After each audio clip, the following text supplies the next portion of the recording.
Good morning to all. This is Manindi Shri from CSE department. In C programming lecture series, today we are going to discuss about structures. Why we go for structures? If we want to collect different data items into a single entity. For example, if we want to collect student details consist of student name, marks, roll number and address. So in that, student name character data type, roll number integer, address character, marks floating point. So if you want to collect student details, we need integer, character and floating point. These different data items are collected into a single entity. For this type of problems, the solution is structure. What is a structure? A structure is a collection of variables of different data types under a single name. So in array we collect same data items, but in structure we can collect different data items. The variables are called members of the structure. The structure is a user-defined data type. Next, we can see defining a structure. To define a structure, struct keyword is used. So here struct is the keyword followed by structure name, then open parenthesis. So inside the structure we can define the member variables. So for each member variable, first we have to specify the data type, then member variable name.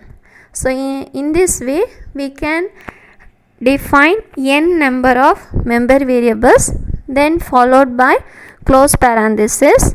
So the structure must end with a semicolon. For example, here struct is the keyword, student is the structure name.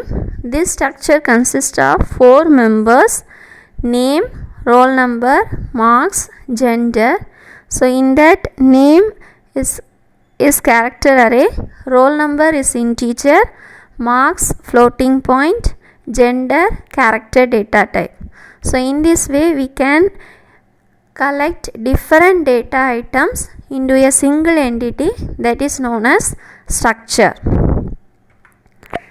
Next we can see how to create structure variables. So in order to allocate memory for structure members, we need to create variables.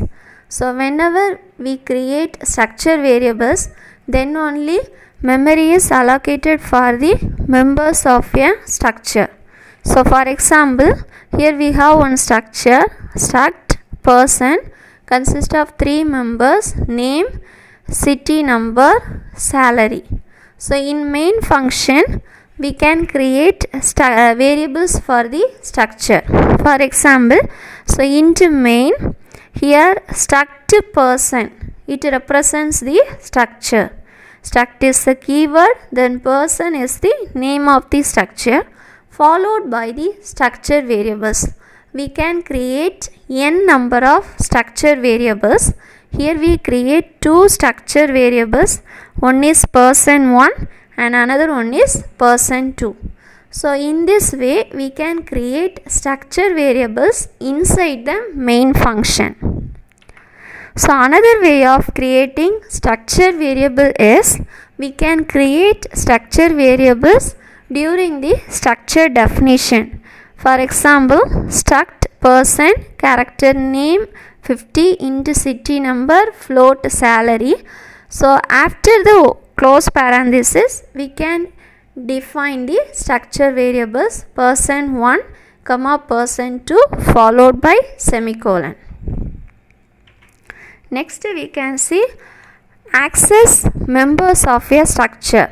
That is how we are going to access members of a structure. We can use 2 operators. One is dot operator, another one is pointer operator. So the structure variable is normal variable one, means we can use dot operator. So if the structure variable is a pointer variable means we can use pointer operator, that is the arrow operator. Suppose if you want to access salary of person 2. Person 2 is the structure variable, salary is the member of the structure. So how we can write means person 2 dot salary, that means variable name dot member name. This is the memory allocation used in structure. So for example, here we consider a structure employee, struct emp.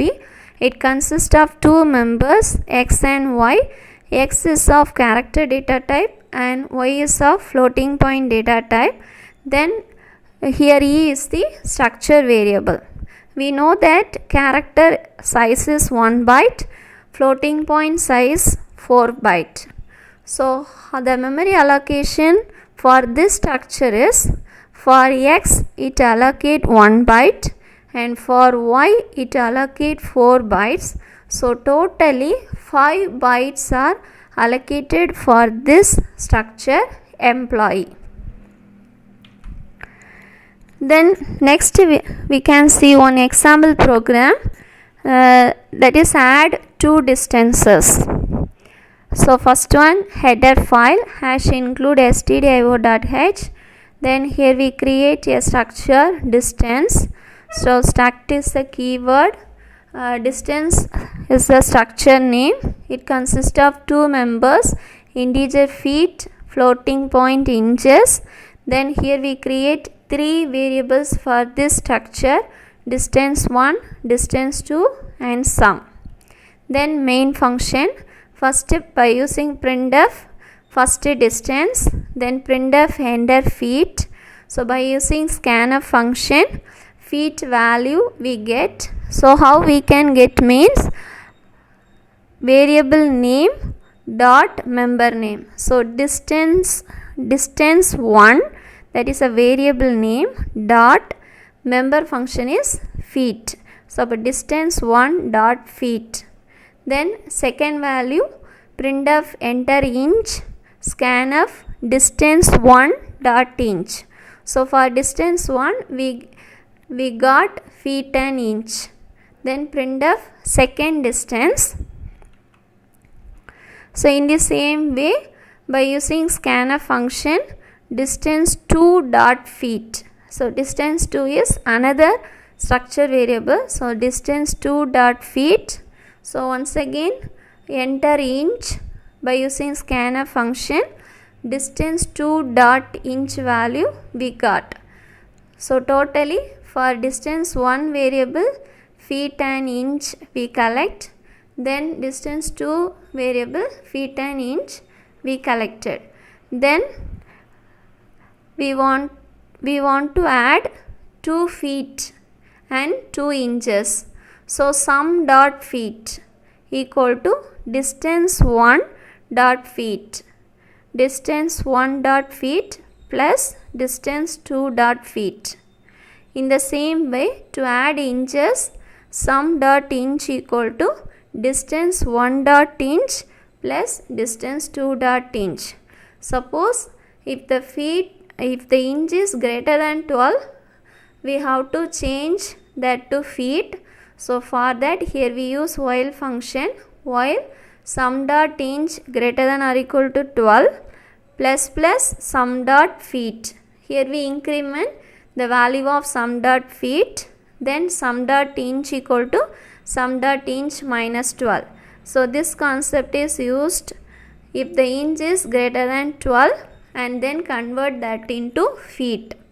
At last, by using printf function, we print the values of sum dot feet and sum dot inch. So what's the output of this program means?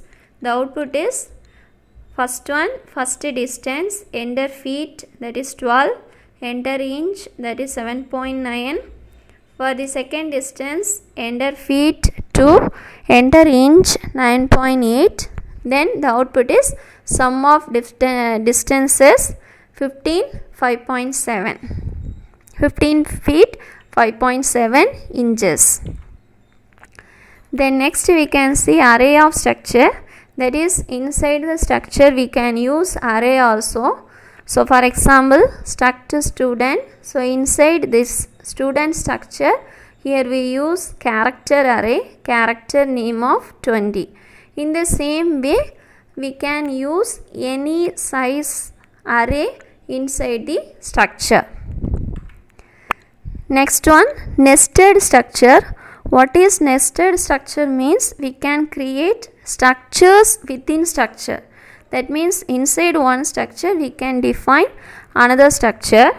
For example, here we use two structures. One is complex and another one is number.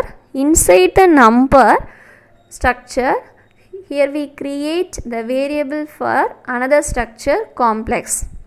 For example, here struct complex, it consists of two members, imaginary and real.